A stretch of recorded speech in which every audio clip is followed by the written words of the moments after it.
All right, good afternoon, everyone. It's 4 p.m. on Sunday, March 22nd, 2026. You're watching Co-op for Two. You're joining me for the 12th design diary for New York Noir, the board game that I have been working on with lots of help from others for the last 4 or 5 years now. And you know the drill here. I've got a set of slides to go through, probably take us an hour or so. I'm happy to take as many questions as you guys can come up with, chat about whatever, but feel free to write your questions in the chat, and I'll occasionally address any lingering questions while I stay on target. And then at the end, I'm happy to stick around for as much time as needed. All right, let's check in with the chat, make sure everything is okay, make sure everyone can hear me. I have to say, I really do look forward to these sessions, not just because this whole project is sort of fueled by having some encouragement, but also because it helps keep us on schedule, on deadline, and keeps us honest about where we are here. Okay, I can see we've got a small little group, but an important group because we've got a bunch of the people who have been working on the project recently here. We're going to see some of their work as we go. All right, let's see if I can get this screen working here. All right, so here's a little overview of today's session. Quick recap of what happened last time. Then we'll look at some map rendering updates for the online tool and the printed atlas, and some additional improvements there, including some support for some other directory-based games. Then we'll talk about Logan's building art and Daria Crystal's work on park art. We'll look at Adam Hall's new box art version and evolution of the box art as we go. And I'll focus on where we still need some volunteer work. We'll give an updated timeline and then do the normal where you can learn more. Oh, and Annie Dino is here too. Okay, so just a little recap. Last design diary was February 7th, and I've decided we're going to switch over now. Normally I do a little design diary update every 3 or 4 months. I've decided that since we're at the home stretch here, we're sort of doubling down, trying to get everything done as fast as possible, that we're going to do once a month design diary updates. Now, I know some of you are sick of these. You're watching these sort of begrudgingly against your will. That's okay. You don't really have to watch all of these, even if you're interested in the game. But for those of you who are hardcore interested in this game, there will be design updates every month now. Hopefully that will keep us on track. So last month, I focused on the completely new rewrite of all the online map and search tools. So if you're more curious about that, you can see last month and some updates. I gave a full update of the cases that are in progress and updates to the New York Noir website, including a wiki and all this other stuff. I won't be talking about any of that again today. Okay, so the first thing I want to show you is talk about updates to the quality of the maps, both the printed maps and the online map. And so the theme of today's design diary update is on art. And I guess there is a story to what has made me refocus on this that has to do with the park art and stuff. But you don't need to know this story. The bottom line is that, well, I'm going to give you more information than you care about, but that's part of the documentation here. The tools for making the maps for New York Noir are GIS tools. The main tool I use is an open source tool called QGIS. And all of the data in New York Noir, all of the maps and the database of the 20,000 places are all stored as data, geolocated data, meaning it knows exactly where it is in the world in New York City.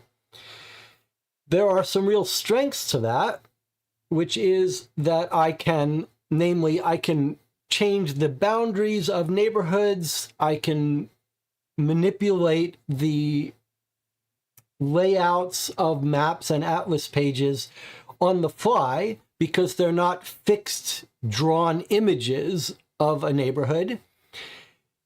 And actually, it's turned out that that decision, which was a bit of a controversial decision because it does mean that we're not hand drawing beautiful per neighborhood drawings, but a huge benefit of that decision came when we decided to make an online full map of all of Manhattan that you could access. And that's when the decision to keep everything as GIS data that could be rendered, maps can be created on the fly, that's when that paid off. Because the printed versions are all one page per neighborhood, but the online map is one big map. Okay. That's all just a lead up to the fact that for several years, we've been dealing with the fact that the raster overlays on the maps are poor resolution because QGIS doesn't know how to render them very well. And I'm going to show you what that looks like here. Okay, so here is the new map tool. And you've seen this before. I spent all last week showing it off, how you could search, and all of this stuff is discussed last week. But what I want to show you is what happens when I zoom in here. So let me just zoom in here somewhere here. Okay, so now you'll see when I zoom in what we're looking at. And this is not just on the online version. The printed maps have this look too. It's very pixely, and especially the borders around letters look weird. And so in the printed version, if you're looking at it at a distance, it looks fine. But when you start to really look, well, don't look at that part, that's for later. If you start to really look at the printed atlases, this is what they look like, these artifacts. And these artifacts have to do with QGIS not rendering this raster bitmap overlay of all the buildings that Logan has illustrated, hundreds of them, 600 or more. And so I've always known that at some point this is going to need to be addressed because Logan has done beautiful work creating all these real historical buildings. And it's just a shame that they look so blurry and pixely. So what I finally ended up doing, the ideal way to fix this problem would be to fix the code in QGIS. But it's a big, giant project, and I may try to do that at some point. But for now, I created a different kind of workflow that basically exports the map images from QGIS and then overlays, it's got custom code now to overlay the raster images on top of the QGIS rendered maps, and then renders another layer of locations on it. And now that's what we're going to look at through the online tool. So I'm going to go and select the beta of the new data. And what you'll see now is much sharper images, much sharper text, and this is all true for the printed versions as well. And it really makes a huge difference when you look at all this beautiful art that Logan created for the game. I mean, it's just astounding how much he did. I mean, you can see these are just 600, 700 buildings. There's the Chrysler building here, famous buildings. There's Grand Central Terminal.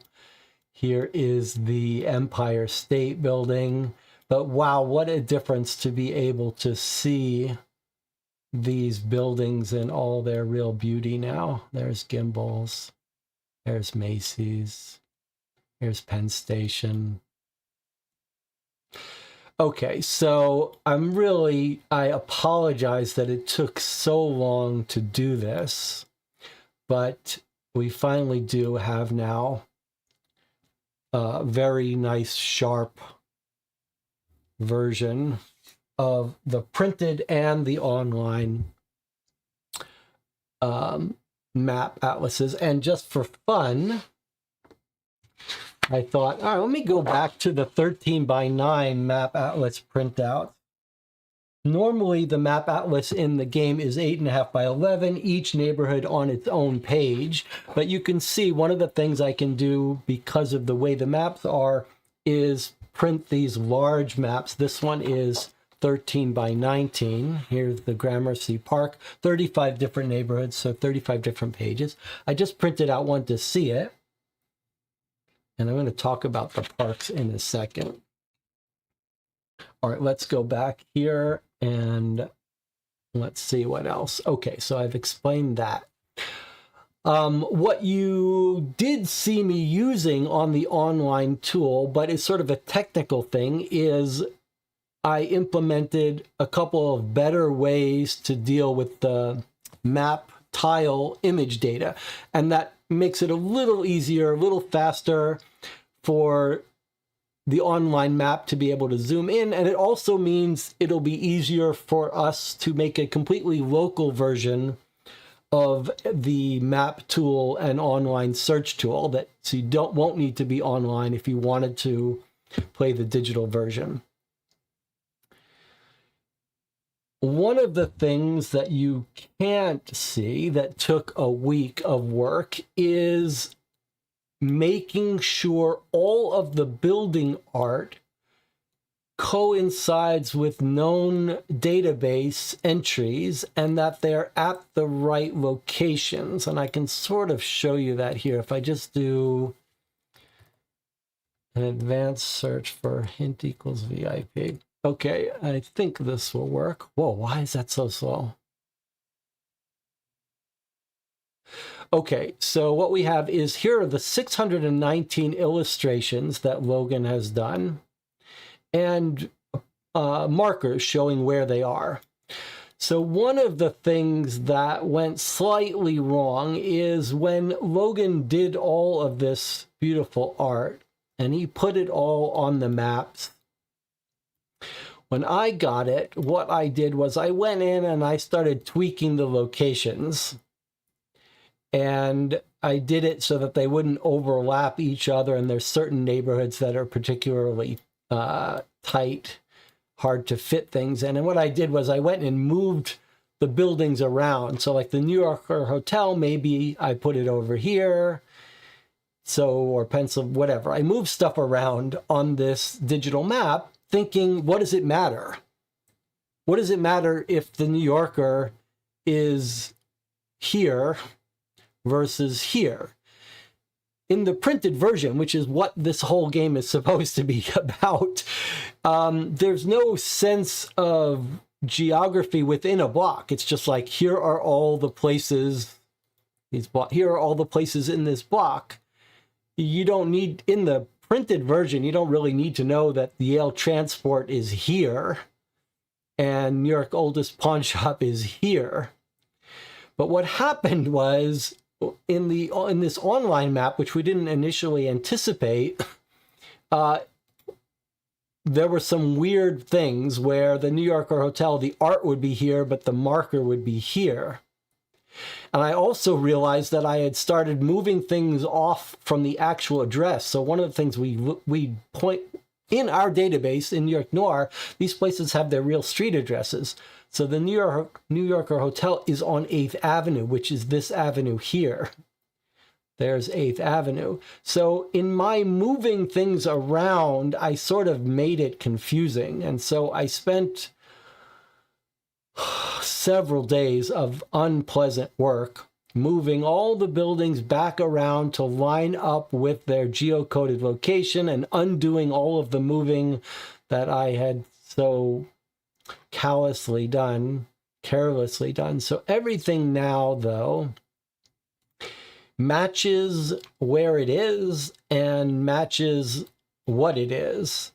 So it's not just that we have a database entry for every building. It's that the database knows that every building that's been illustrated is a special VIP building or location. Now, why is that important? In other words, there are there are thousands and thousands of businesses in the database and 600, 700 special buildings that Logan illustrated. And one of the decisions that Logan and I made is that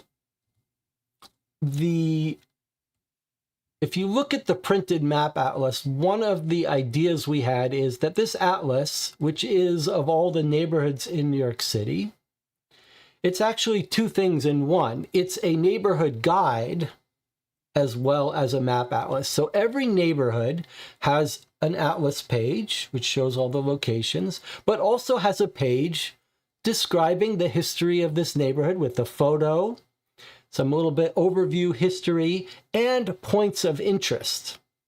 Initially, these points of interest were just places that you would find in a tourist guide made up. But what we decided to do was double down on Logan's illustrations.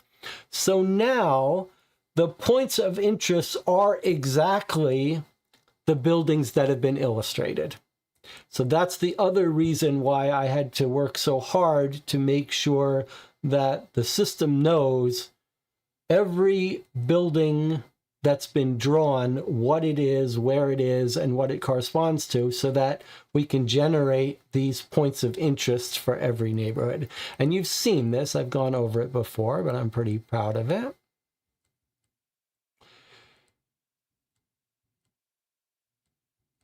So anyway, that's all just to show you the amount of work that's gone in to create these pages now and these points of interest. Does it really make a difference in gameplay? Not really. But that's the story of this project. We're sort of going to insane lengths for reasons no one understands. However, the one last point I want to make about this is, let me see, can I skip ahead? Yeah, okay. So here's the last point, then I'm going to double back for a second. So Logan has finally finished all the building art. We've got a couple of touch-ups, but it's a mammoth project driven by Logan's focus. I mean, I don't know if anyone else would have had the stamina to do that, to do upwards of 700 illustrations that all have to be, they're taken from photo references, but they all have to be adjusted to be this perspective and then cleaned up and made transparent. I mean, it's a huge amount of work, but he didn't just drew all the illustrations. He did all of the research. So he researched these real buildings, where they were, what they looked like, did the drawing, and then did all of the accompanying work that had to be done, historical work, to find us and draw all of these historically accurate buildings, and then help me get the database tuned up.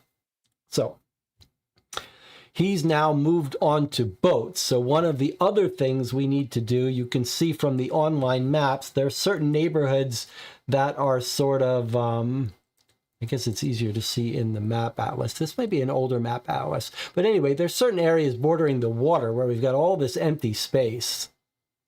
And so one of the ways we're going to try to make these maps a little more aesthetically pleasing is by putting in more maritime illustrations around all of the parts of the all the neighborhoods that border the water. And there are already some neighborhoods that have a little bit of maritime art I'm going to show you. But last point I wanted to make about Logan's art. So you've seen that it's used primarily as these small illustrations on the map. But what you don't know is that each of these 700 buildings is of a high enough resolution that we can make it so anyone writing a case where they've got a location in the case that corresponds to an illustrated location, any of those, one of those 700 locations, the casebook case authoring tool can bring in the illustration of that location. So I suspect that case authors will be drawn to use the locations that have been illustrated more frequently. So if you've got a scene at the Plaza Hotel, a nice high-resolution image of the Plaza, illustration of the Plaza Hotel can get automatically pulled in to your case at that location. I think it's a built-in way for us to have more art in the cases, which I think with no extra work on the part of the authors. Of course, totally optional. All right, that's that. I mean, Logan, a huge debt is owed to Logan for all of the work he's done here. I can't wait till we get some more boats in there. It's going to be amazing.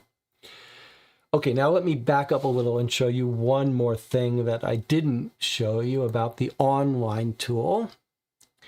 So obviously, most of the work for the online tool has been put in to play New York Noir, but I did want to show you that with the help of Rob on the Discord, we populated Sherlock Holmes Consulting Detective, Mythos Tales, and Bureau of Investigation. These are all directory games, Sherlock Holmes Consulting Detective being the one that inspired New York Noir.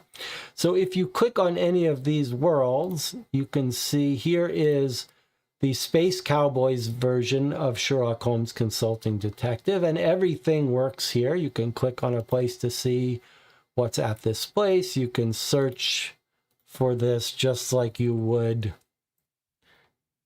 anything else. So here is Sherlock Holmes Consulting Detective Space Cowboys that you could play on the online tools now with all the normal features about bookmarks, and you could log your play, whatever. And we've got, in fact, anyway, Rob and AI helped do all of this data conversion. Again, yellow pages work, everything works fine, just as normal. We can even bring up historically the original sleuth map. Here's the original Sherlock Holmes Consulting Detective map from Sleuth Publications. Same data, basically, same map, but if you want to see how the original map looked, you've got that. And then turns out Rob and I were surprised. I always assumed that the data, that the people, that the population of the directories were basically the same. Turns out when we really got down to it, and Rob and I really decided to find out what were the differences, there were actually a large number of differences. Some are clearly typos, but others not so much.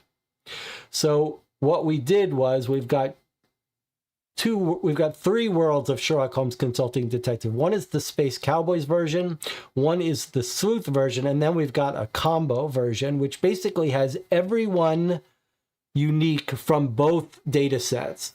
So if you were playing a case, this might be the one to use, and you can actually switch between the two maps while you're playing. You can see how the maps are basically identical, but the actual data is not. let's take a look quickly at Mythos Tales. Mythos Tales was a supernatural H.P. Lovecraft game inspired by Sherlock Holmes Consulting Detective, and this was the one that took some real effort getting all of these places in here. Let's see, for example, if we go to hotels, there's hotels. Much smaller data sets, Mythos Tales and Bureau of Investigation. So there's Mythos Tales. And here is Bureau of Investigation had two maps. A map of Arkham.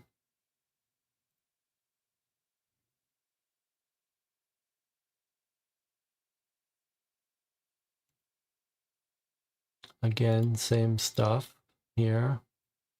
Bookstores in Arkham. And a map of Boston. So anyway, if you own these games, but you want to be able to play them with someone and use the online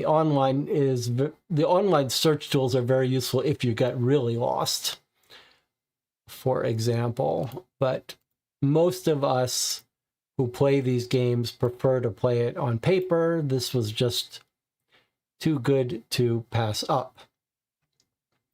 All right, so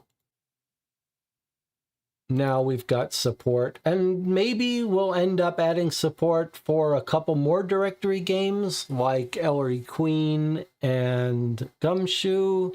Maybe something else. I don't know. We'll have to decide later. Okay, but I did want to show you that.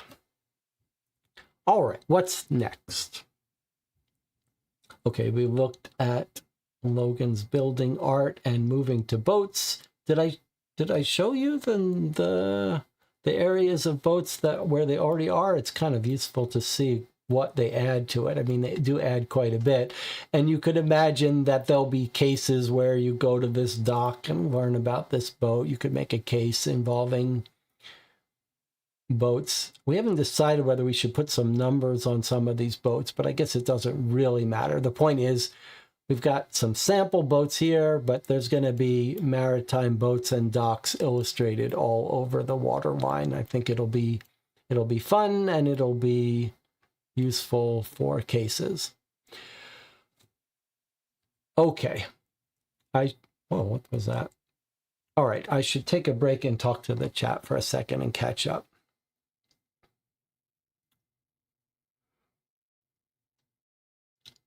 Is the new map atlas in the V5 file? No, the new map atlas is all in V6. That's the new latest beta data. All right. Next up.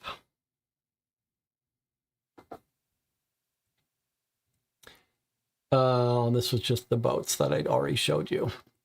Okay, this is probably the most exciting thing today, and the most exciting thing for me. And I say that because this was the project that has been the longest outstanding thing that we've needed, and in my view, was a critical need for the game. So you've seen the maps. Logan's art breathes some life into them, but they still feel a little sterile. They're computer generated, and they feel a little stark and impersonal. And my thought was that the parks are going to play a critical role in making the maps feel more human, more real, more like real places, add color, and also make the neighborhoods feel a little different.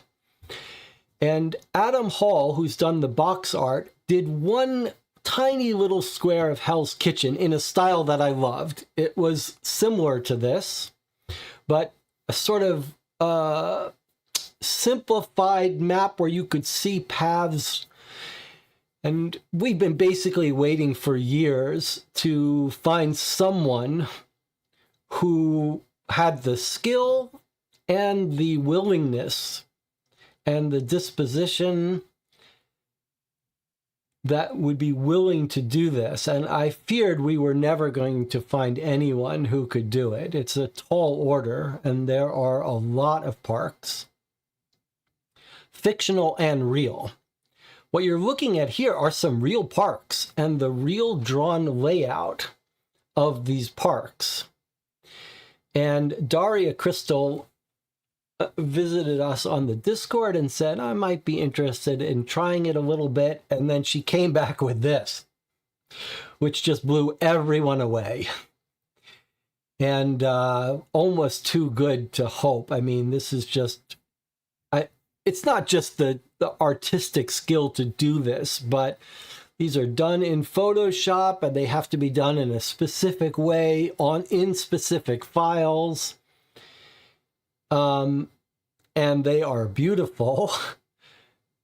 And so Daria is sort of researching what Mount Morris Park looks like. And then you can see she's come up with this illustration. So you can see these paths and then a couple of like items. These look like water fountains here. Here's Washington Square Park, which is where I grew up, near Washington Square Park.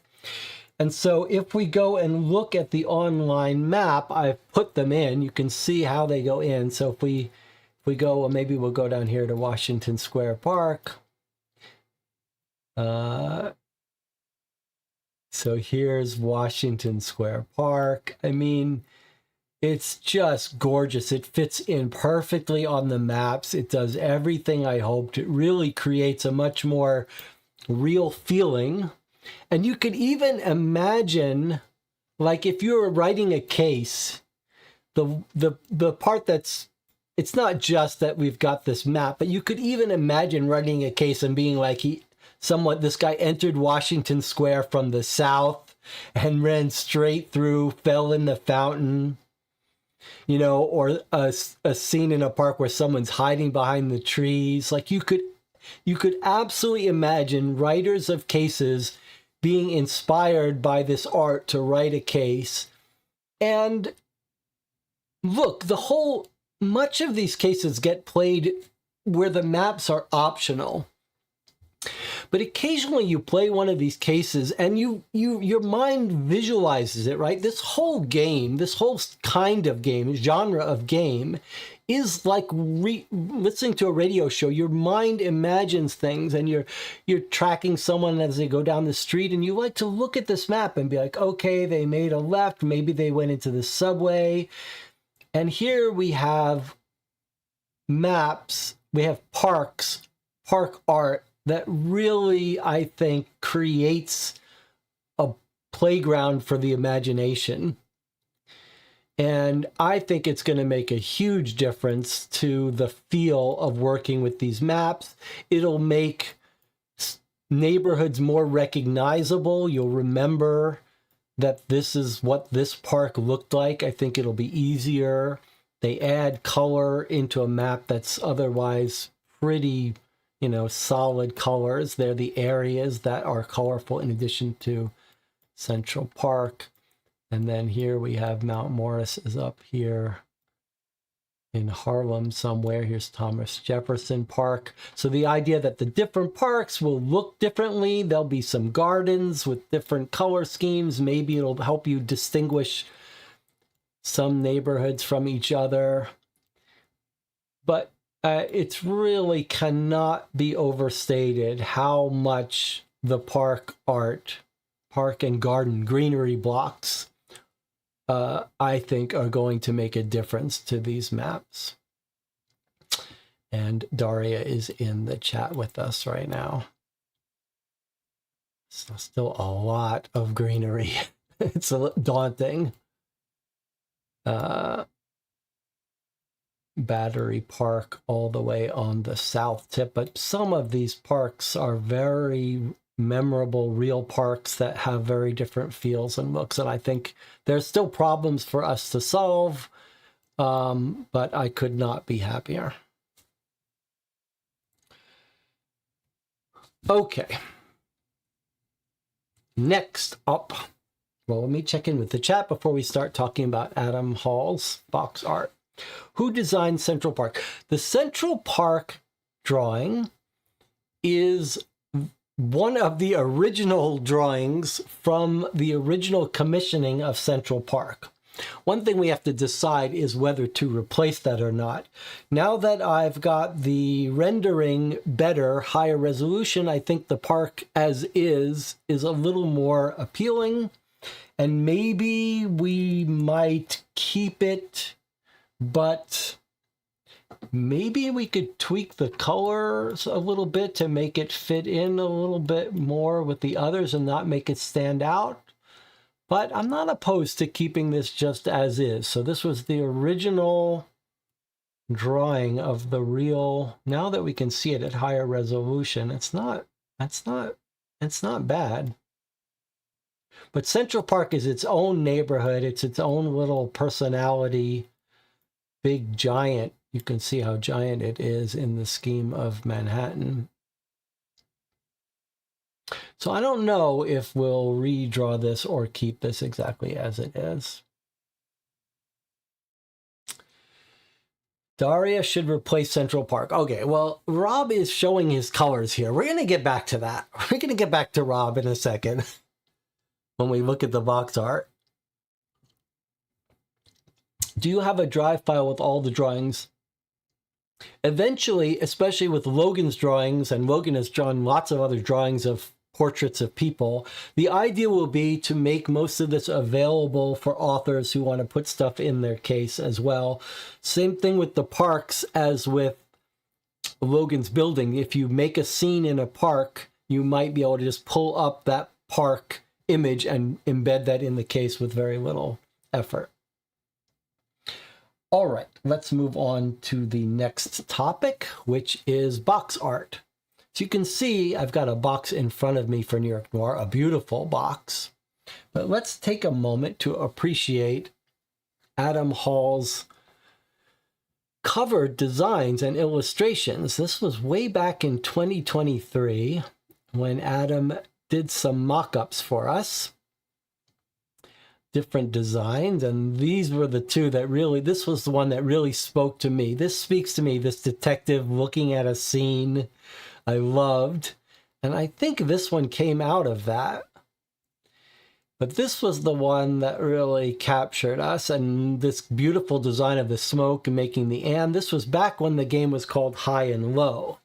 Now, eventually, we decided to change the name from High and Low, which is my Akira Kurosawa film noir movie that I love the most.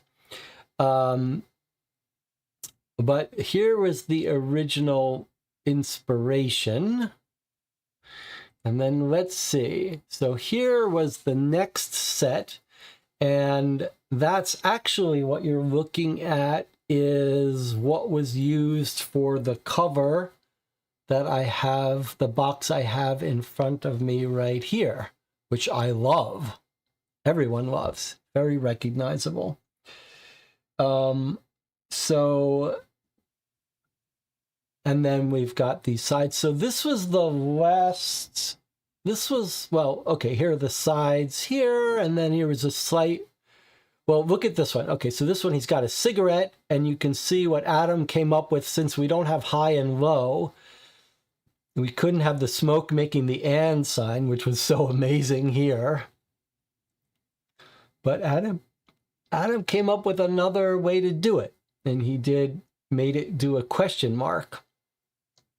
And then we decided, okay, we need our detective to be a little more eccentric, a little more inspired by Sherlock Holmes. So here's a version where now he's smoking his briar pipe. I love it. We played around with new tagline on the front. We played around with this offset color thing to make it look a little more retro. Colors that we took, I think we took these colors. We looked at these things and I said, what screams New York City to me? And these didn't quite do it, but the buildings and the city did, and then green and red of the stoplights. It's starting to feel much more like New York City to me. So I considered the box done. Like, this is done enough for me. I love it. It's done. Couldn't be happier, couldn't be prouder. But Adam is like, no, that's not done. This is not finished enough for the final version. And so now I'm going to show you the final version that Adam has prepared. And I want you to pay a special notice to this city skyline view, which is incredible. The whole detective got redrawn much more detailed as well. But compare this city to this sketch. I mean, look at that detail of the Brooklyn Bridge, and look at all these beautiful windows. To me, it's the windows that let you know you're looking at a big city. If I look at art that's done of cities, this is what I look at. I look at how do the windows feel right? And this is just stunning. And our detective got changed into high resolution. He's got his pipe, he's got his notebook. And this sort of dual image of him investigating a scene, but also standing on top of the city. Love it, love it. The title text has been hand-drawn to be close to this font, but hand-drawn. And then here's the back, which I didn't show you before. In my first version, I just printed, the bottom was terrible, but here we've got a nice proper bottom of the box with some flavor text, list of components, photograph of components, little information, little text. We might play around with changing this, but I'm pretty happy with it. To me, this was also completely Adam's idea. He said, I got an idea, show me a little picture you have of the documents. And to me, this, like when we were talking about this box, Adam and I, what we said was like, what we want is a box that's going to speak to the people who love Sherlock Holmes consulting detective type games, who want raw material. Like, this is not a game for everyone. But what I love about this back is you're going to know when you see the back of this in this, if you were in a game store or whatever, you looked at this, when you see this, you're going to know, is this game for you, right? You're either going to look at this and say, nope, don't want it. I do not want to do the work that this implies. Or you're going to look at that and say, I don't care what it takes. I need this game. And that's the best thing about this the back of this box. You know immediately whether this is the game for you. I don't think you need to read anything. I think you just look at this and you know, am I the person that wants to go through hundreds and hundreds of pages of these reference directories, or am I not? But it's the best of both worlds. It's the theme of film noir here, with you don't even need the back of the box to explain the mechanics to you. If you know Sherlock Holmes Consulting Detective, you know how it's going to work. But even if you don't, this is all you need to know whether this game is for you. So anyway, I think the box is amazing. I couldn't be happier with it. Now, I said we were going to circle back to Rob. Do I have another screenshot of this? Oh, here you can just see the layout that has to get sent to the printer, and you can see these nice side panels, which I love as well. And here was one of the new things that Adam was experimenting with in a previous version. In fact, I can show you the previous version because I have it on this physical box. So Adam came up with this idea on the sides that we could embed sort of names from the directory. And one of the ideas we had was put credits of people who have helped the design of the game, the artists and whatever. We could do it that way. But it became a little scary because the work to keep this updated started to feel a little daunting. So, and I wasn't sure it was worth all the effort. So, this version is an attempt to try an alternative, and you can see there's the skyline of the city with the little fingerprints faded in the background. I think it looks pretty good. I mean, it's just for the inner box. This is the only thing you'd see from the outside. You only see this on the inside, but it's kind of nice. It gives you sort of a view of the city from the four corners. I thought, though, if we wanted to, we could even put the we could put names of people who have helped design the game by putting the credits under here, you know, like art design and cases authored by. We could even put names on some of these silhouettes if we wanted to, but we'll worry about that in a bit. All right. Now, I think... Oh, no, we've got one more. Here is just a view of the back, which, again, Adam completely re-illustrated at higher resolution. Here's a higher resolution of the sides. We're going to find ways to use all of this art. Even though this one is covered up mostly by the contents, I'm sure we will find other ways to use some of these images. All right, now... All right. So as far as I'm concerned, the box design is done and is perfect. But I did want to use this opportunity to talk a little bit about one of the concerns I have in terms of volunteer. This has been a learning experience for me. I like to think of myself as a good collaborator, but you know, there's what you think and then what the stats, what the numbers show. And in reality, it's not so easy to collaborate without things going off the rails. This project is a nonprofit project. We're just doing this to produce it and in the hopes that people can create good stories that we can play. But still, there's the nature of a game that's done with volunteer work means that, you know, it has to be rewarding work. It has to have some satisfaction. There has to be some feedback and encouragement that makes you want to keep going. And everyone who works on the project has got a little bit of a screw loose, including myself. There's just no way to work on a project like this without being a little bit eccentric and being a sort of I like to think of this as the unreasonable man, the unreasonable person project. This is like the project that the person does and had no business sticking with, like the person who won't sell their holdout house when they're building an apartment building around it, even though they've been offered 10 times the going market rate.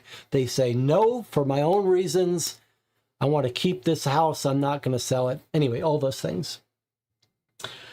It's all just a way of leading up to the fact that I'm a little wary of straying. What's the word when you're testing the nerves of people? And I'm a little bit conscious of having a volunteer be like, that's it, I'm done with this project. It's too irritating. But okay, along those lines, one of the people in the Discord who is a special eccentric person, like all of us, but has his own things, is Rob, who's in the chat with us now. Now, Rob is an odd character who's very skilled at a bunch of stuff. He's sort of our resident AI art expert in the channel, but Rob has done some very cool stuff, helped out people creating official looking documents for things. But Rob is very particular and kind of blunt. He doesn't sugarcoat stuff. But he's also, you know, occasionally sort of at the tail end of something says, you're doing it all wrong. Anyway, I showed the final art. This is where Adam has to buckle in. Okay, so I showed the art the final box art in the Discord, asking if we should consider half-toning the effect. And Rob basically said, look, I want to suggest that the box art could use some work. A little late in the schedule after 3 years to be saying this, but he had some interesting points. And the core, if I understand it, Rob, you can correct me, the core of Rob's comment was about the typography.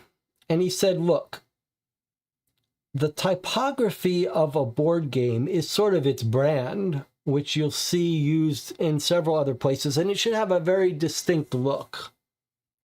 And I guess what he was reacting to is mostly the font here, not feeling unique enough. And it is a font. We did find a font that felt like Noir New York City, and I liked the color scheme. Anyway, so Rob went and mocked up with some AI a couple of samples. Now, these are not meant to be replacements, but samples.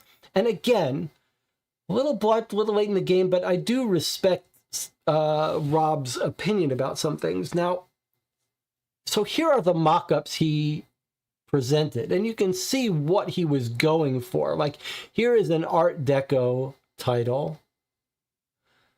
Here is something distinctive, though hard to put my finger on like what font that is. It's sort of like a stamp cut font. And then here we have a kind of font which actually, this sort of rounded thing is seen in some New York, not in the 30s, but it is reminiscent of New York City sort of advertising copy. And then here's another attempt to make a distinctive typography. So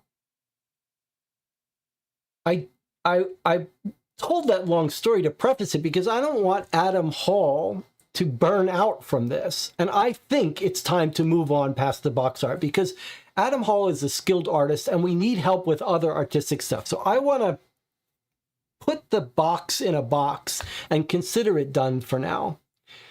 With that said, I do find something appealing about this one. Now, some in the Discord liked this. To me, I don't know. This feels a little bit busy to me. But I have to admit that this color scheme and dirty newspaper-like feel has a little bit of appeal to me. Maybe if we were considering an alternate box art, if in a year the energy was found to try this, there's something a little bit appealing instead of the purple to have this like red, blood red shadow of the city instead of purple. This dirty newspaper base color. And this very stark, unique font, almost like cut out ransom notes or stamp cut. Not this text, not this. But this has some appeal to me, this dirty, bloody red stamp cut thing. And then this sort of more realistic fingerprint, and maybe even this idea of this smoke, instead of a question mark, the smoke transforming into the fingerprint. I don't want to work on this. I don't want us to do with this now, but I do. I think maybe we keep around this for a second edition. Yeah, or an alternate art version. Don't forget also, we're going to need more than one box. Do we all realize that? That this box will only hold the base materials, not a campaign or two of cases, and we're already up to like 12 cases. There's going to be several dozen cases. Anna looks like she's on her way to making a whole set of cases. So there's going to have to be a core box and then a box of cases. So maybe that'll be revisited then. But I think we've got a cover a box. Let's move on. All right, but I do appreciate Rob's unreasonable person, tough love thoughts too. It would have been nice to get this a couple years ago, but the AI wasn't there a couple years ago either. But okay, I appreciate all of the unreasonable people in this project. All right, I think there's just a bigger version of it. I don't even know what font that would be. Okay, so starting to wrap up here. Let's just check in a little bit more. The blinds are genius.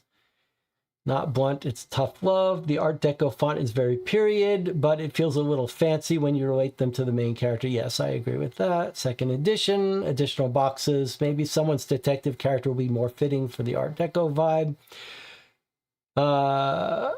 Let's call it a day. I think Adam says, the artist of this, do agree the font title could change for the better, but artwork, let's call it all a day for the box. I think the box is done for now. Let's call it done. We can revisit it in the future if we get bored and do all the other stuff. That's what I was telling Rob. Like, the thing is, the phrase, you can't let the perfect be the enemy of the good, is the lesson here. We don't have infinite amounts of work and infinite amounts of volunteers. We have to choose our battles. Where is the V6 file? I'll talk about that in a second. It is available on the website, but I haven't made it obvious about it because I'm waiting. There's a little bit of an issue about the new version of the directories and the current cases that are there, and I'm a little bit wary about dealing with that. Okay, let's talk about where volunteers are needed. So this is what I want Adam to transition to. We do have a handful of other maps that we're just using placeholders for. The most important one is this one that gives you an overview. Here is Manhattan, situated in New York City. You've got New Jersey over here. You've got the Bronx over here. You've got Queens and Brooklyn here. And then you've got various little islands. You've got Ellis Island, you've got where the Statue of Liberty is, you've got Rikers Island, the Prison Island, Roosevelt Island. So anyway, these are places. There are entries in the directory for neighborhoods in the Bronx, neighborhoods in Brooklyn and Queens, and entries for all of these little islands. So this overview and an overview map is important for us to have a custom version of that's not nearly as busy. It should be a very simplified drawing that makes it very clear where these things are in relation to Manhattan so players can situate themselves. And then we've got a bunch of other maps that help you go to these other boroughs. And in fact, if I bring up the atlas, is it in the atlas? Is it in this atlas? Yeah, there's that page. And here are all the other boroughs. Richmond, otherwise known as Staten Island. There's Queens. So these are taken from the market analysis book. Each of these neighborhoods in Brooklyn you can visit. There's a lead number for each of these. So someone writing a case can put some places for you to investigate inside these different boroughs. And here is Manhattan, and here are the other boroughs. So ideally, we would have custom drawn version of these other maps. And here's the subway and bus map that I modified from an existing one. I think this is okay, but I'm hoping that Adam Hall will tackle starting with this one, a very simplified version, and then maybe simplified versions of the other boroughs with their numbered locations.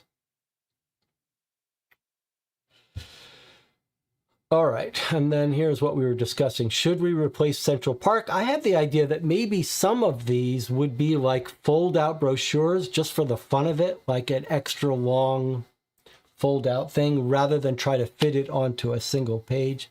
I'm still not 100% sure about that. Now, if you're interested in helping, there are other areas we need help. One of the ones that I've been talking about on the Discord is we've got a rule book, but it's a very plain looking rule book in Google Docs, and people don't like that.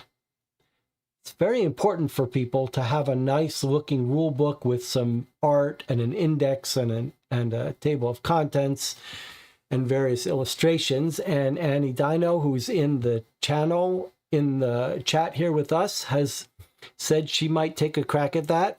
Adam Hall, who did the box art, has voiced a willingness to do some random various artwork that could be put in the rule book. So there's that. We could use people making more yellow page ads. It's a whole big project. I created several dozen extra ones, but I still think we could use more. I still think maybe a couple dozen more custom ads for the yellow pages would make it feel a little bit more alive in certain areas, certain business types that are underrepresented. There's certain businesses that are overrepresented with ads, underrepresented. Now we're getting a mixture of the real ads from the 1920s with some custom ads. And I do think having a few more is fun. You can stop by the Discord if you want to chat about it. I made a post on Board Game Geek about what we were looking for. The other help I could really I would really appreciate is someone going through the directories looking for oddities. Now, it's been years working on this. I never cease to find some typos, some errors that happens in all of these games, but it's nerve-wracking because you don't get a second shot once you tell someone to print out 500, 600 pages of directories, or we send it to production, it can't be fixed after that. So anything that sneaks in has to be just described as the telephone company made a mistake. But it makes me nervous. It makes me nervous to think of mistakes sneaking through. And there's so many names and directory, and I keep making, every time I get a chance, when I make a new version of directories, things get fixed, things get tweaked. I just recently made changes to create duplexes. I recently made changes to adjust the size of apartment buildings, so we have some really big ones.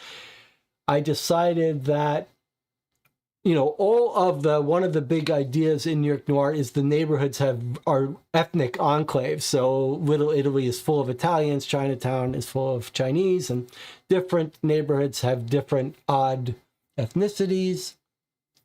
I recently tweaked up the code to make sure every neighborhood has a couple of every ethnicity. So if you were writing a case that you wanted to have about a German in Little Italy or a Chinese person living in Little Italy, now you'll find a couple of every ethnicity in every neighborhood. That's a very recent change, but that's an example of something that can't be fixed after we lock things down.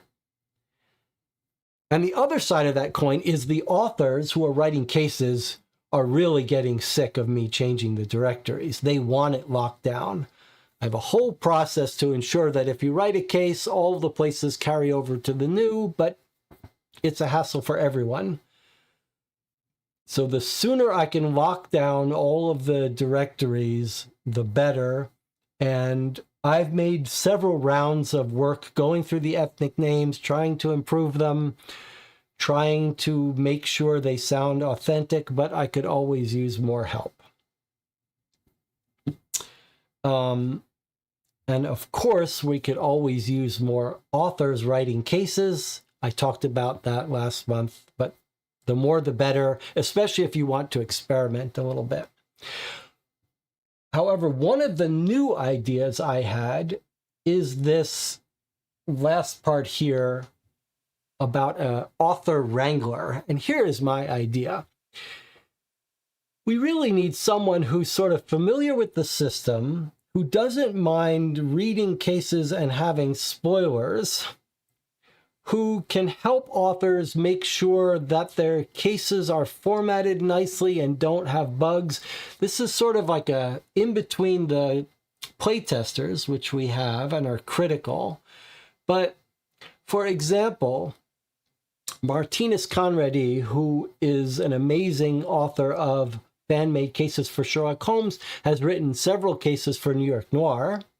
But I think he needs a little bit of help making sure that the cases now work with the new version of version 6. Make sure that there's some extra like sample text that isn't still in the case PDF. Just various things to help the authors get their cases polished up. It's something that I would normally do, but I'm afraid to do it because I want to play the cases online, so I'm afraid to get any spoilers. So we really could need someone that's sort of a liaison with the case authors that could wrangle them up, make sure they dot their T's, dot their I's, cross their T's, and get their cases formatted, and just make sure all the cases have a sort of consistent, they have a cover, they have all that stuff. All that stuff. It would help if you were a little bit familiar with the casebook language that I wrote to format all this stuff. But anyway, if that sounds like something that might appeal to you, let me know. We also need to get the business cards illustrated. So for the dozen or so people in my canon world of my campaign, we need business cards. And then going forward, for other authors that want to create their own worlds, like Anna has a world where she's got recurring characters. We want to have business cards for each of these contexts that the player is meant to visit during each play. And here are some samples that were made by Eric 1984, who did some amazing ones for Sherlock Holmes, but it can't do the rest of them for New York Noir. So we have to find someone who's comfortable figuring out a system for these. They don't all have to look the same, but having them look like they're from a consistent set would be nice. And then here are some AI versions that we were experimenting with. I don't want to spend too long talking about AI art and AI coding. I spent a good half hour at the last design diary talking about the amazing progress of the AI coding. I am not opposed to AI art in general. I completely understand why people are freaked out about it, and it is a little scary, but it's a train that can't be stopped anymore. Having said that, I do think it's important that the core materials for New York Noir, the box, the buildings, the core stuff should really be all human suffering to make that art. But business cards, I could be talked into, especially because anything where you might want to do that even for future cases and have some sort of consistency. They're not perfect. They exhibit some of the weird AI stuff, but they are getting better. I think in an ideal world, we'd still have a human illustrate these, but you can see if you wanted to be able to create new ones for new people, new authors constantly, maybe it's asking too much of a human to keep making these. But eventually we have to have a set of business cards that come with the game, not business cards, like playing card size, nice plastic playing cards that remind you of your contacts. So if someone feels like that job speaks to them, let me know. Okay, here's our updated timeline. We're almost done with today's session, by the way. Okay, my goal is to lock in the directory data by May, somewhere in May. Now, what that means is that once that directory gets locked in, that's the thing that the authors can now say, okay, this is the stable set of businesses and people that I can use, and Jesse's not going to change it again. You can always add a little bit at the end, add places, but no more removing places and doing a whole-scale change. As it is right now, I basically, if you've ever seen that movie Dark City, I basically regenerate the world when I make a new version of the directories, because I decide, okay, there has to be this many of this many of this. Now I need another 1,000 people in duplexes rather than apartments. The way that gets done is I basically hold down a few things. Every place that's been used in a case gets held down, and then everything else gets regenerated. But it's chaotic, and it always causes some consternation on the part of the authors, and it means I have to tell everyone who asks, no more, don't print this out. Like, don't print out the directories because they're going to completely change. And we need to get to a point where I can tell people, yes, if you want to print them out, you can print them out. So this is our timeline here. May, lock in the directories, and ideally in August we could have a print-ready version of the directories.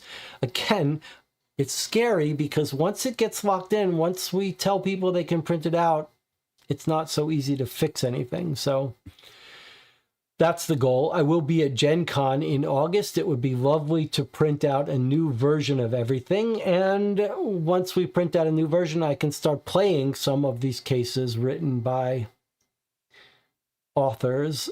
And I'm looking forward to doing that. I'm hesitant to play any of the custom cases that Anna and Martinez wrote until I print out a new version. And then maybe finalize all the art, all the maps and stuff by January, and then find a way to produce it.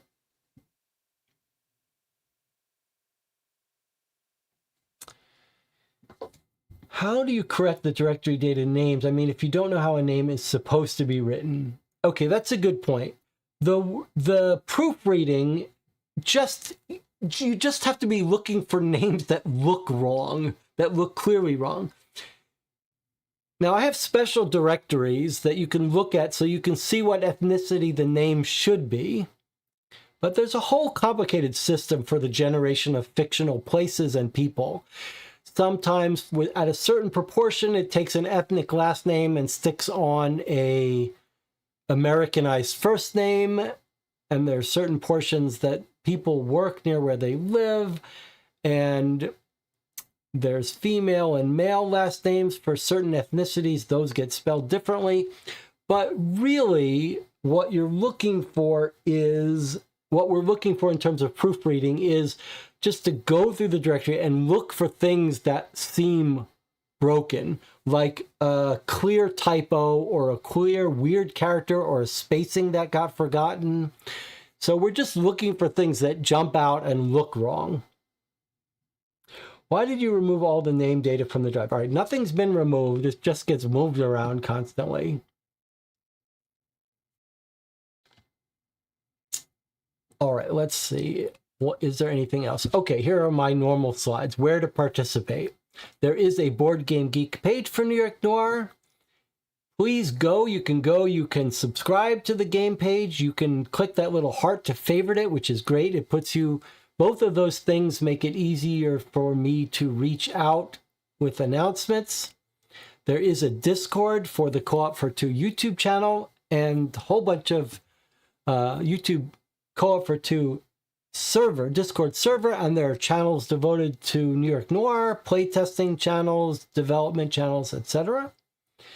You could email me directly. There is a Patreon for the YouTube channel, and huge thanks to those who are contributing to the Patreon of the channel, which also helps the New York Noir project.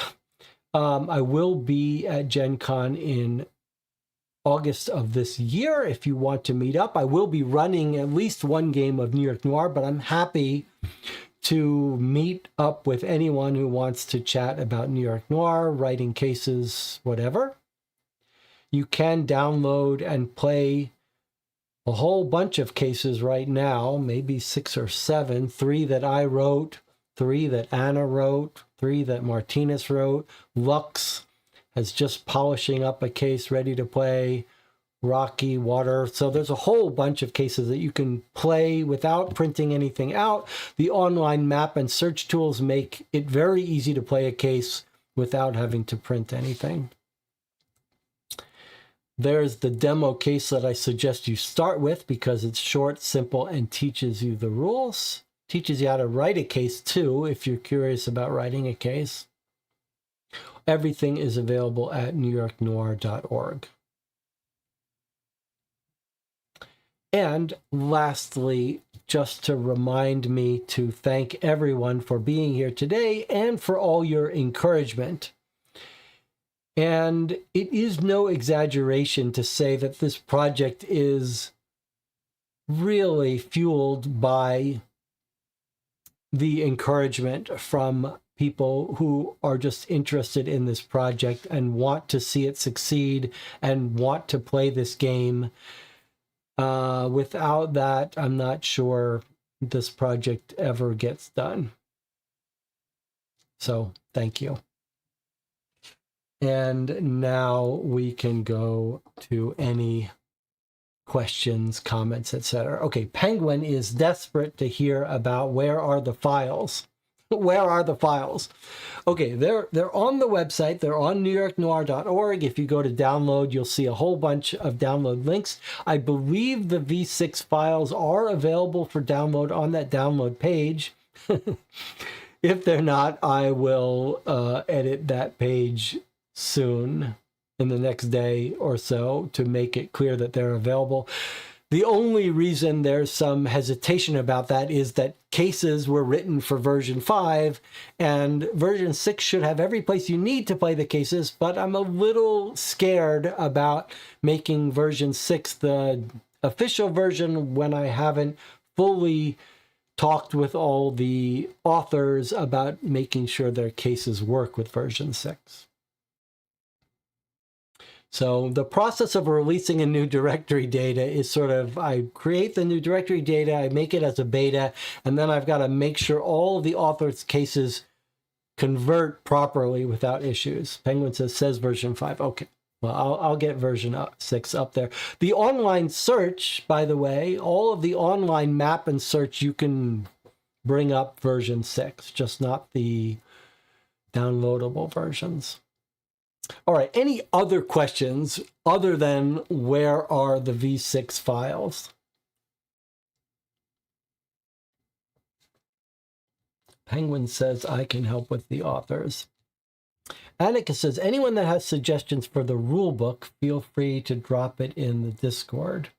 We do have a very fun group to chat with on the Discord, and it is enjoyable. So you could come by the Discord, just hang out, give feedback, cheer us on as we work on the project.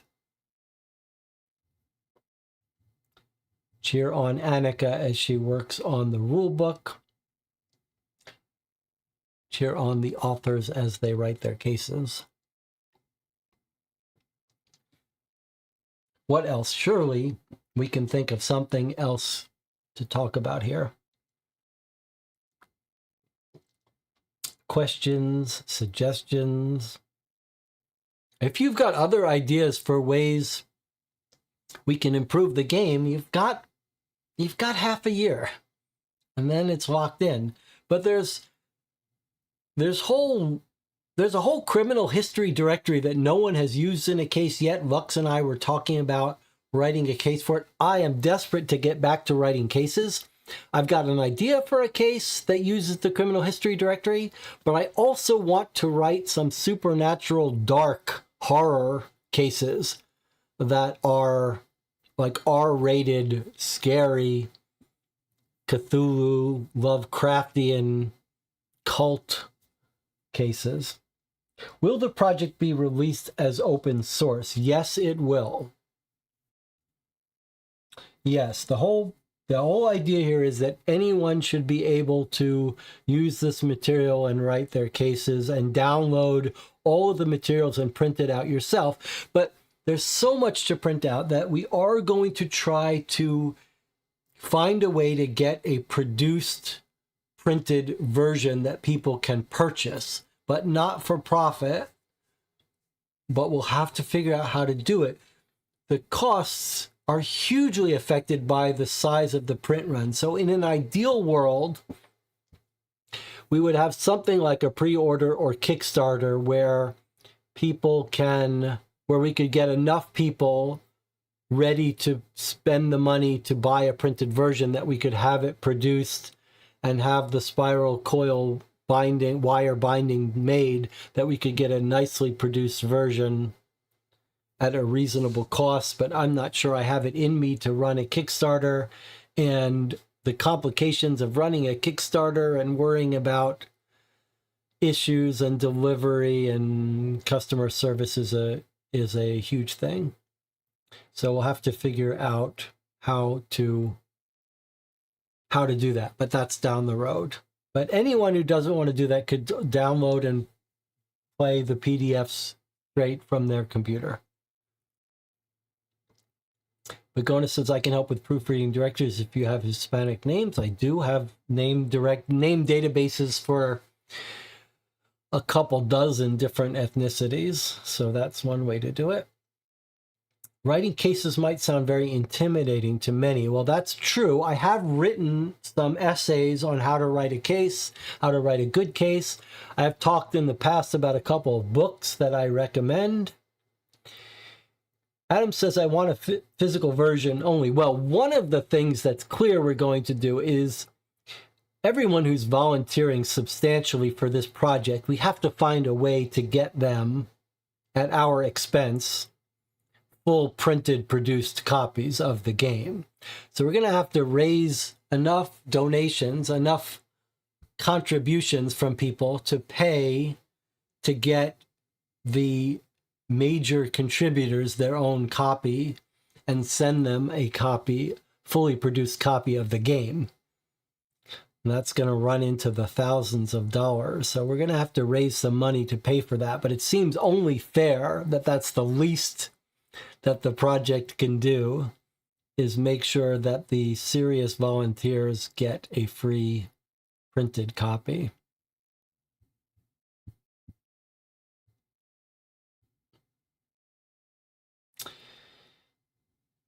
Annika says, I really thought that I would prefer playing with paper, but the online tool combined with the scale of the cases and directory has completely changed that. It is shocking how much the online search and maps simplifies and makes life easier. So it's almost a little bit of a shame, but there'll still be people who prefer playing on paper. But I'm happy that the online tools work well enough to be a viable replacement. Certainly for playtesting they are. And a big part of the credit for that goes to Peter, who made the first version of the map tools and the search tools and proved that it could be done and done well enough to be really useful. For authors, the online tools are a magnitude of importance even better. I mean, it's one thing to be able to play with the online search and map tools. That's convenience. But if you're writing a case, the ability to search and do searches that you wouldn't normally be able to do, like wildcard searches and searches, odd searches like find me banks near subways and find me people with this first name. The online map and search tools are beyond useful for authors.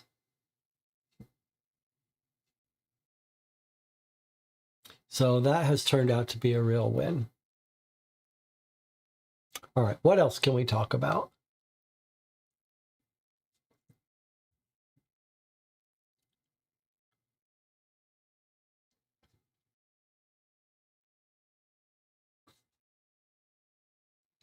I think I can imagine playing online too. I think probably the way to do it might be to as a player, I think having a core set printed out is useful, but I could even imagine using the online search and maps. But I think I'd probably print the cases in PDF, print the PDFs of each case so that I could write my notes on it. Although the online tool now has an integrated PDF casebook reader that really will help you jump around. And when you click on a place, you can just say, open up that location in the casebook. It's actually pretty convenient. All right, Penguin says, how would it be possible to talk to the authors? If you come into the Discord for the Co-op for Two Discord server. There's a link on this YouTube page. You'll see that there are some New York Noir channels where one of them is called Case Authors. That's where the authors tend to hang out.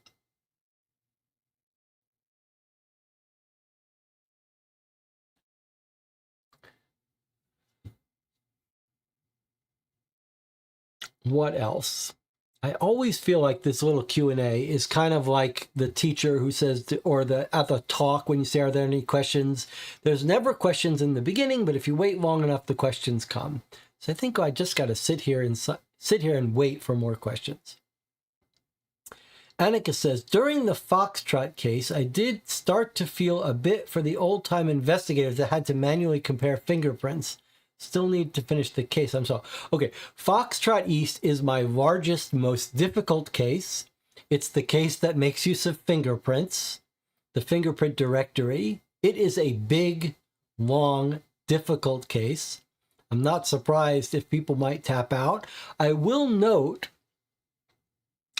Annika, that you don't have to do the manual fingerprint stuff if you don't want. One of the things that Foxtrot East does is it gives you special actions you can take each night. Some of those can be to get fingerprint help, or you can use hints to have it give you the answers to fingerprint matching for you if you don't enjoy it. Some people enjoy the visual search, some people don't. A big decision in philosophy of the New York Noir games is to not force people to do that fingerprint work if they don't enjoy it. So if you don't enjoy it, don't force yourself to do it. Take some hints for those fingerprints. It'll cost you a little bit in your demerits and reputation. But you don't have to do that fingerprint search if you don't like it. Are there any changes between version 5 and version 6 beside the map? Yeah, basically the entire directory is different. Can we call the fingerprint directory locked? I believe the fingerprint directory can be considered locked, although I could completely regenerate it from scratch if we needed to. That's a great example of the fact that there's only been one case written for it, and I am the only person who has come up with the theory of using the fingerprint directory for cases. And there's some interesting things going on in that fingerprint directory in terms of different proportions of fingerprints. There's certain fingerprints that are not officially in the fingerprint directory, but can be used in cases if you want to have someone's fingerprints that aren't in the system. So in an ideal world, we'd have more cases written for it and more authors writing games using it who could sit and say, hey, you haven't thought of this. But I guess we are considering the fingerprint directory locked until something comes up. Is there any directory that I can print? No. You cannot print the directories. You cannot print the maps. If you do, you'll have to reprint them very soon. So we are still in the period where no one should be printing anything out. Other than a case. If you want to play a case, you can print it out. But you should be using the online tools to use the directories or a digital version of the PDF of the directories for now. But we're going to try to get that solved by August. I hope by August we can tell everyone, if you want to go print out the directories, go for it. They're not going to change.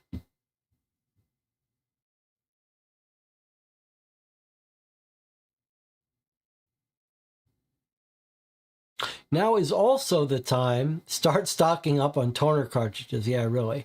I do think it'll probably be cheaper for us to print and produce it than for you to print it in your home.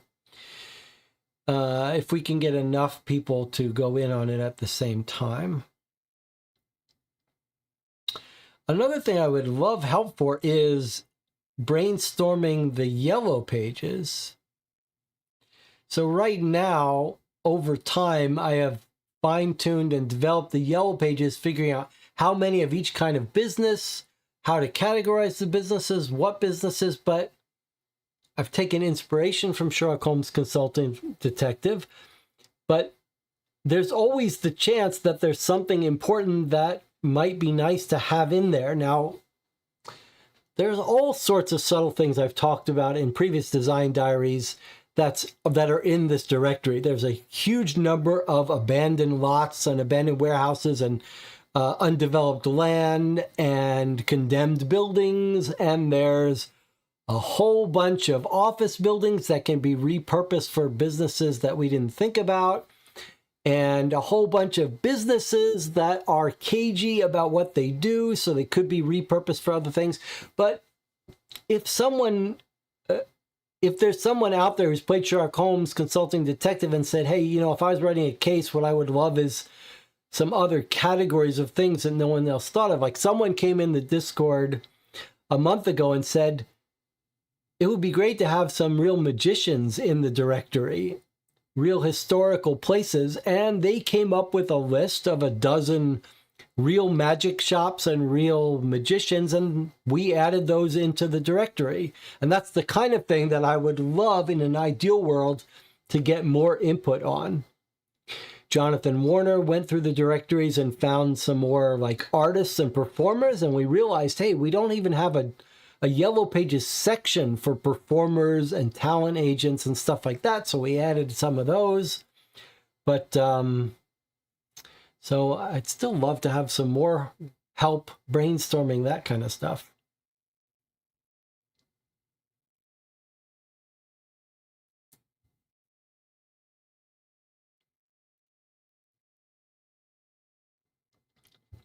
Foxtrot East case, only a handful, less than 5 people have ever tried to play that case.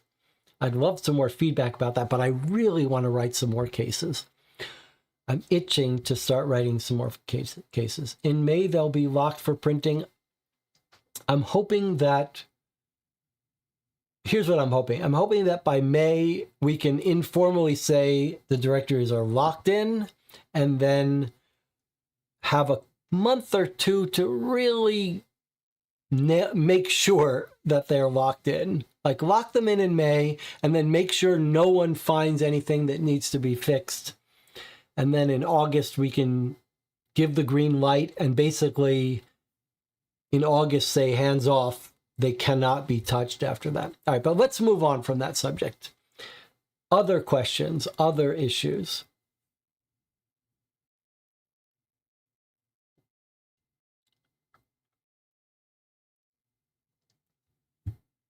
I don't know how long and how much. At one point, people are going, it's easy to burn out on a project like this. So we'll see how much park garden art, greenery art Daria can handle before she burns out. And obviously this is a volunteer project. Everyone's doing this in their spare time. So we'll see how much patience Adam has to do some of this other art. We'll see how much patience Daria has to do the art. If it doesn't get done, it helps to have a deadline. I do think that deadlines are important, but some of this is sort of dependent on us all being able to find the time to do all this. And if it takes longer, it takes longer.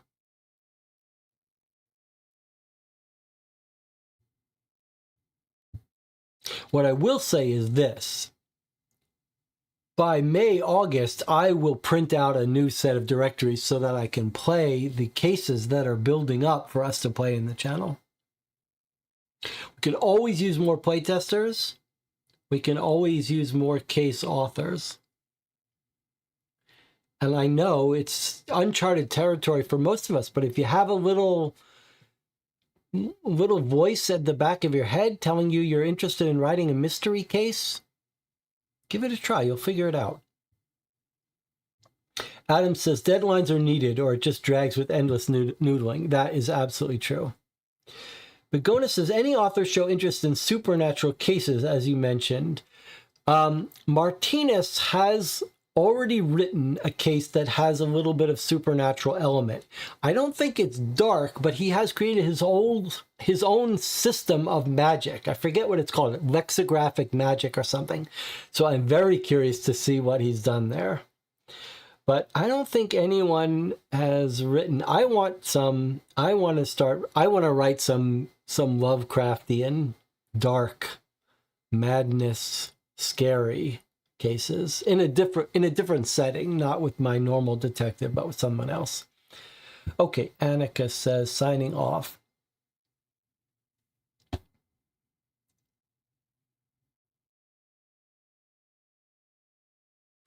I guess I should sign off too soon, but I feel like I should stick around to sort of get some of you who are sitting there thinking, should I ask this question? Should I not? You should ask it. Do you have a deadline in mind for the map? Daria is asking. Parks and other art. Well, I don't. I feel like we don't know how long it's going to take, but it's it's basically down to Daria now. Logan has finished his buildings, but it's taken Logan a year or more to do the buildings. So when the parks get finished, it's possible we could have someone help with parks at some point after Daria figures out the system and all the different art components. However, with that said, the map art is in a different class of. It's much less stress in terms of locking things down, and that's because the map art doesn't affect the directories and the writing of cases and stories. That needs the directory to be locked down. But the truth is that you could even imagine that the game got produced, the directory's locked down, and you could imagine that other people make other versions of the atlases and the maps, some alternate versions, alternate art, or that it takes us another year to finish up the art. That won't affect the writing of cases. So that's actually a much lower stress problem. In some world, if it turned out that Daria tomorrow said, I'm done with this, I can't handle it anymore, it would just mean that the map atlas didn't get finalized and the map art won't get finalized for another year or two. But we could still lock down the directories and the cases could get written and the map art can follow.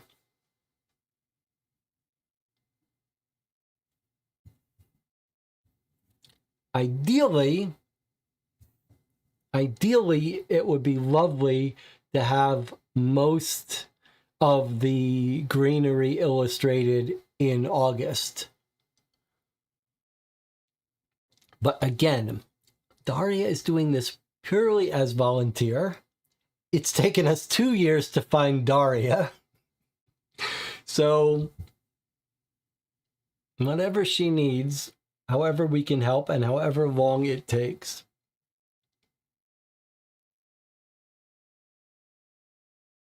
But I am going to print off a whole new set of directories and maps and atlases in August so that we can play cases. So let's see.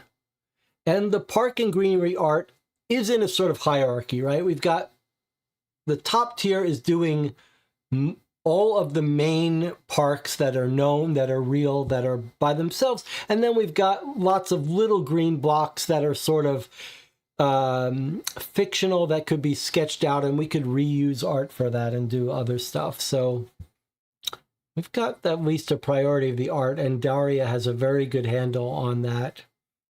And she's just doing everything right. Corrections after, yeah.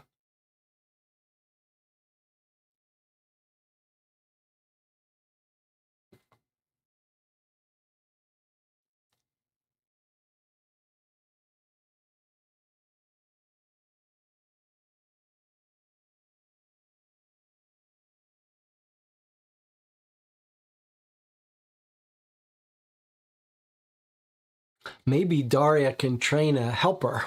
Maybe we can find a helper that could do the small little parks. Daria says, I would love some park items to appear in the directory, fountains, monuments, like landmarks. Well, we have some, but Daria, we're still at the stage where any art you draw, especially for fictional places, if you want to create an element in a park and have it have a special entry in the directory, you absolutely can. There's still plenty of time now to add custom places. And don't forget, just because in general there's one location number for each park, I mean, the description in the park, an author can write it however you want. The exception to that is Central Park, which has 100 different locations within the park that each operate independently. But you should feel free to create little structural elements. You could even say, here's a block that would be nice to have a big park on, and we could create a little fictional block there. A fictional park.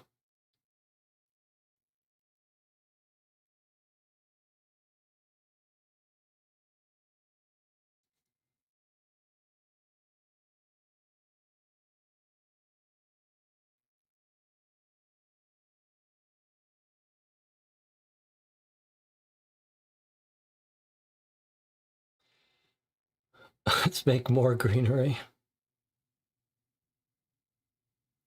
I think, again, one of the early design philosophies for New York Noir was what I thought was a very clever idea on my part, which is it's sort of this overwhelming giant world of 35 different neighborhoods.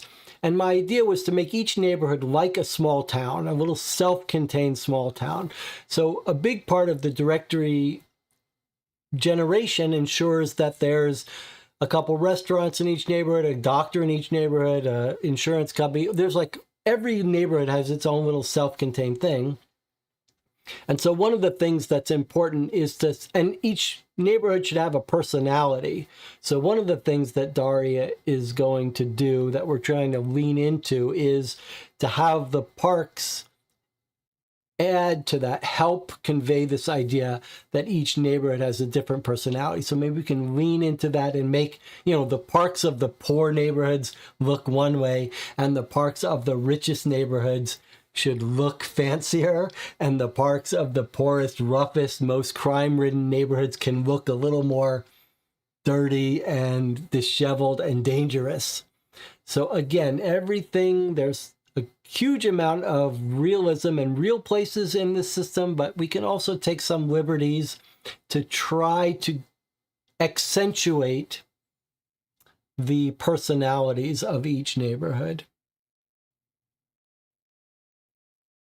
So I sent Daria a little criminal index of the neighborhoods with the richest neighborhoods and the poorest neighborhoods, most dangerous neighborhoods. And that's yet one more little resource for authors that we are growing and growing now. There's tons of documents and little helper things for authors.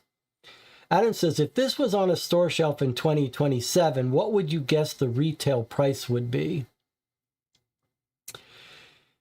Yeah, I don't know. I mean, I think that I did look at some point into production costs, and we'll revisit it because we are absolutely going to find a place to get it produced. But you might be shocked at how much it depends on how many copies. I mean, basically what you're looking at is if you get one copy of this made, it's a $500 thing. And if you get 500 copies made, it's a $50 thing, something like that. So I think maybe that's a bit of an exaggeration, but basically it all comes down to how many copies you could order, what the print run is. I don't think this is never going to be in stores, but I think there's a very good chance we'll get it onto Kickstarter. But as I said, that's a whole can of worms that we're going to have to figure out how to do. Not for profit, though, so we don't have to make a profit. That helps. But you have to charge enough to be sure in the same way that it's not for profit. So we don't have to worry about making a profit. We just have to sell it for what it costs. But at the same time, that means there's no one who can absorb costs. So you really have to charge what it costs. You can't say it's going to cost $100 and then have it cost you $150 to make. There's no game company that could absorb that. So I don't know how that gets done. You sort of have to price in enough spare so that there's enough money to take care of the people who say, I never got my copy, or it arrived banged up, or whatever. So I really don't want to have to deal with that. But somehow we have to find a way. The easiest thing would be just find some place that produces it on demand and say, hey, you want a copy? Go order it on demand. That removes all of the risk.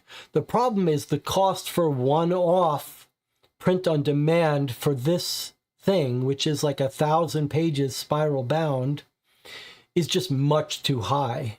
It's, costs $300, $400. The box, when I order the single box prototype, that single empty box cost me $100. This empty box costs $100. It's like $40 for the box and $50, $60 for shipping. That's what it costs to make one box. When you make 1,000 boxes, all of a sudden the box is $8. So, and if you order the boxes from one producer, and the materials from another, and from China, and you assemble it, you've doubled your shipping costs. So the way to make it affordable is to do a print run from a factory and company in China, that's where all the board games are made, and have them produce it and order a print run of 1,000 copies. That's how you make it affordable. But how do you get 1,000 people to buy this game? I don't have a place to store 1,000 copies and sell it later, and I don't want to sell it. I don't want to be trying to push my game and find buyers, and I don't know how anyone makes any money on board games, and I don't want to try. So there's a little bit of a catch-22. The only way to make it affordable is to run some Kickstarter where 1,000 people sign up. And then it's affordable, but then someone has to deal with the headache of having 1,000 copies printed and sent and managed. So I don't know how we're going to solve that problem. But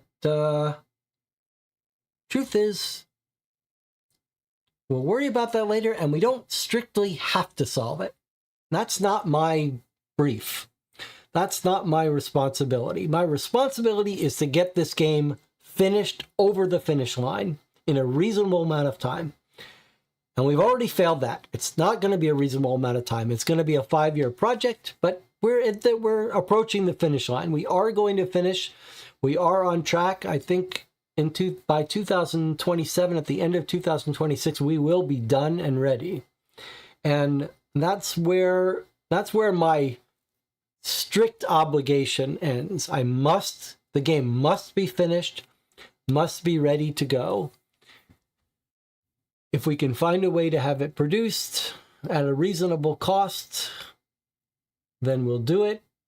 If not, we'll find a way to get it produced at an unreasonable cost, and the rest of us will just print it out and bind it ourselves, which is doable with a little binding machine, and I can send some copies out to friends and everyone who's contributed on the project. But all right.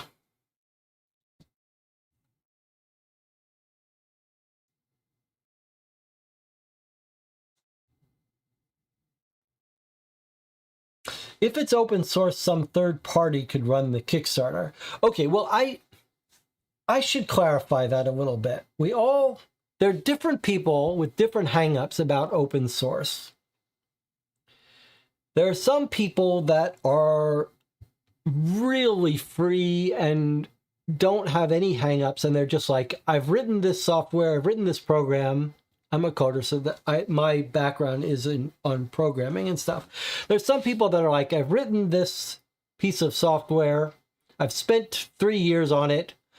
It's now open source, and I don't care if some company takes it and makes $1 million on it, just sells it. And then there are people like me that aren't quite as comfortable with that concept. And there are different open source licenses. So let me be clear when I say it's open source. It will be open source. What I mean is that all of the materials will be available for someone to download, print out, play, write cases for. If you write a case, that you own that case. I'm not trying to own anyone else's case. Everyone who's volunteering for this project, creating art, it's going to need to be, the rights to use that art are going to have to be given to this project, but you also keep your art. You can do with it what you want. No, I don't need exclusive control, ownership over anything. However, I am not going to be comfortable with someone else selling this for a profit. So that's not going to be something that we allow. I'm not going to be in a position where all of our work gets produced in this, and then a company says, hey, we think we could sell this for a profit. We're just going to take all of this, box it up in a game, call it New York, Noir 2, and sell it for a profit. So that's not going to be possible. Sean says, I'm ready. Okay, so anyway, you'll be able to use it for personal use however you want, but you won't be able to sell it for a profit. So if something gets done where it gets produced, we'll have to keep some control over that. But as long as it can be done, I don't need to make a profit off it, and none of the volunteers expect to make any money off it. So if it can get produced at cost or at some small extra cost that the producer, if someone came and said, look, I'll run a Kickstarter and I'll handle the production and I just need permission to charge 10% over the costs, and that'll be the profit, that would be something we could agree to. Let them have the 10% profit for producing it and running the Kickstarter. That would be a reasonable compromise.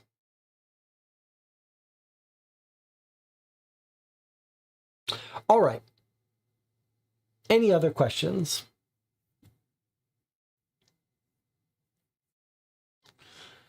There will be another update at the end of April, early May, in about a month. I'm not sure what we'll talk about, but we'll try to force ourselves to do one of these design diaries every month, about every month, as we go forward for the rest of the year. That will help keep us on schedule. You can also look forward on this channel to some playthroughs of some of the author cases as soon as I get a new version of the directories printed out to play. Actually, I'll probably play a couple with the online tools just to give them a stress test. So hopefully soon we'll be ready to do that. Maybe ideally, in an ideal world, we'll start to have little meetups for New York Noir, either here locally in Champaign or maybe at Gen Con. If you're nearby, maybe we'll have some workshops on how to write a case. I have some interesting ideas that I've learned from reading a couple of books, a couple great books on mystery writing and how that translates into writing cases for this. But really, the whole motivation for creating this game was to explore and experiment with ideas in writing games like Sherlock Holmes Consulting Detective. And we've tried a whole bunch of new stuff in New York Noir, new mechanics as well.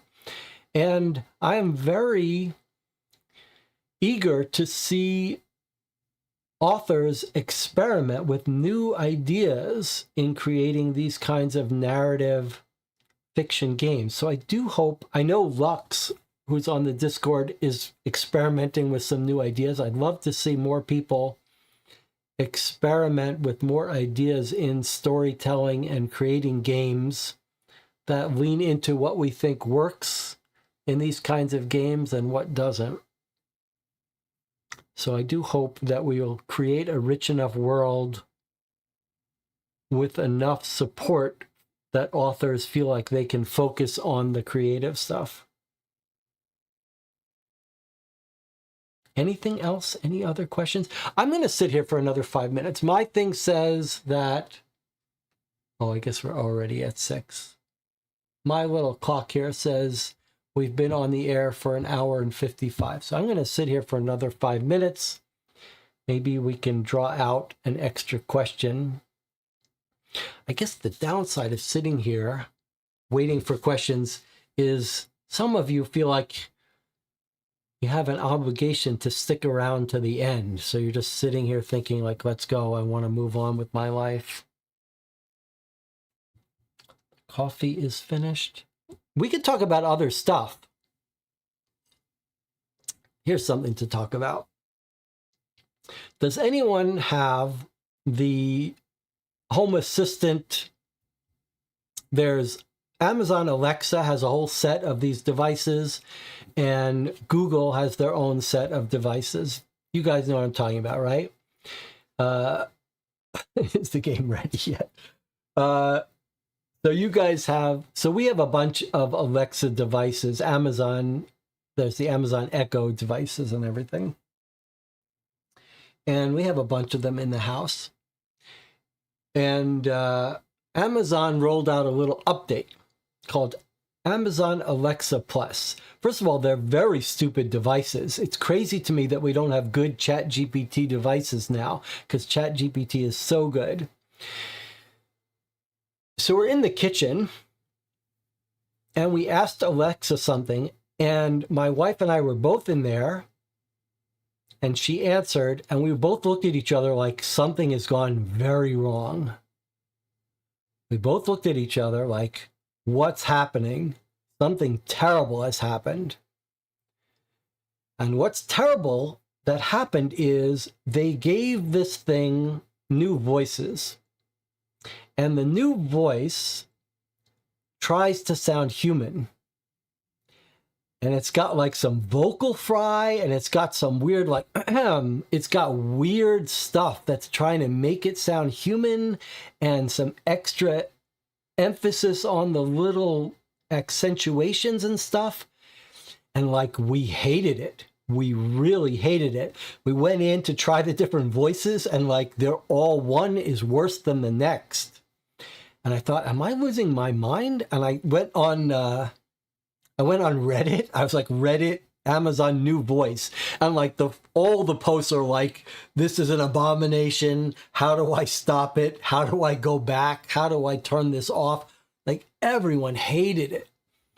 And it's the old uncanny valley effect. Like, it feels really uncomfortable to have this AI voice faking sounding human completely unnecessarily.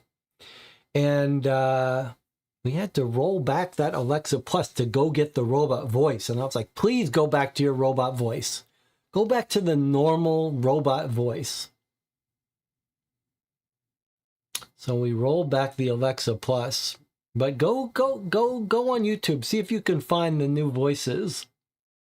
Like, I don't know who they think wants this. Not me.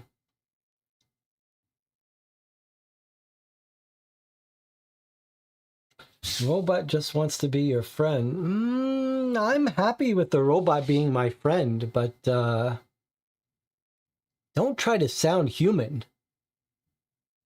Don't try to put on airs of being human. You don't need like fake delays in what you're saying, fake enthusiasm. I don't need it. I don't want it. Just be yourself, robot. Let the robots be themselves.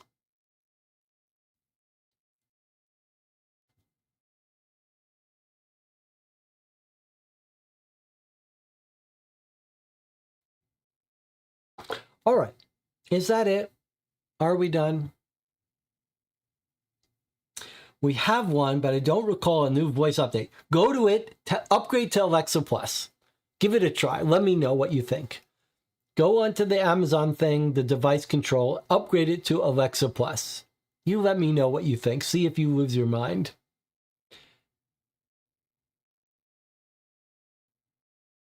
Adam says no. All right. Well, there'll be some AI cases for New York Noir sooner or later.